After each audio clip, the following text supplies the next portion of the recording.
তীব্র লোডশেডিংয়ে বিপাকে পড়েছেন দেশের বিভিন্ন প্রান্তের পোলট্রি খামারিরা। ঘন্টার পর ঘন্টা বিদ্যুৎ না থাকায় খামার সচল রাখতে ব্যবহার করতে হচ্ছে জেনারেটর।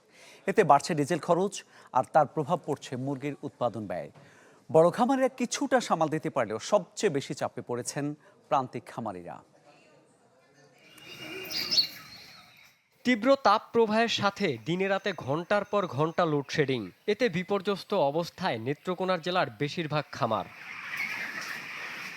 প্রাণী সম্পদ বিভাগের তথ্য বলছে জেলার বাণিজ্যিক খামারের সংখ্যা 1076টি, রয়েছে প্রায় 18,000 ছোট বড় প্রান্তিক খামার।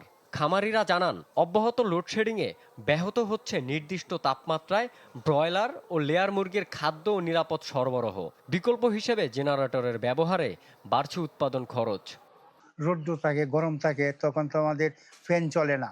ফ্যান যেহেতু চলে না, তাহলে তো আমাদের মুরগি ক্ষতি হয়। লোডশেডিং যদি আরো বাড়ে তাহলে আমরা এই ব্যবসায় বন্ধ করে দিতে হবে। বিদ্যুৎ না থাকলে তোমার যে পোলট্রি মনে করেন যে সেকেন্ডে মরতেছে। ঘন ঘন লোডশেডিং এর কারণে আমাদের মুরগির ভীষণ সমস্যা দেখা দিতেছে। মুরগি গরমে মারা যায়।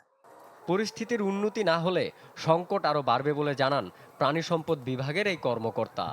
চেষ্টা করি ম্যাক্সিমাম পর্যায়ক্রমে যাতে কোনো একটা ফিডার বেশি বিদ্যুৎ পায়, কোনো একটা কম পায়, এরকম যেন না হয়, পর্যায়ক্রমে লোডশেডিংটা ম্যানেজমেন্ট করার চেষ্টা করি। তাপদাহের ক্ষেত্রে বিদ্যুৎ যদি না থাকে তখন হিট স্ট্রোকের মুখোমুখি হতে পারে। যদি আমরা প্রাকৃতিক উপায়ে কোনো বাতাসের ব্যবস্থা করতে পারি, ঠান্ডার ব্যবস্থা করতে পারি, সেক্ষেত্রে হয়তো বা এ থেকে রক্ষা পাবে। একই অবস্থা জয়পুরহাটেরও। লোডশেডিং মোকাবিলায় জেনারেটরই এখন খামারিদের প্রধান ভরসা। এতে পকেট থেকে যাচ্ছে বাড়তি টাকা। তীব্র লোডশেডিংয়ে বাধ্য হয়ে অনেক খামারি আগেই মুরগি বিক্রি করে দিচ্ছেন, কেউ বা বন্ধ করে দিচ্ছেন খামারি। Desk report, channel 24।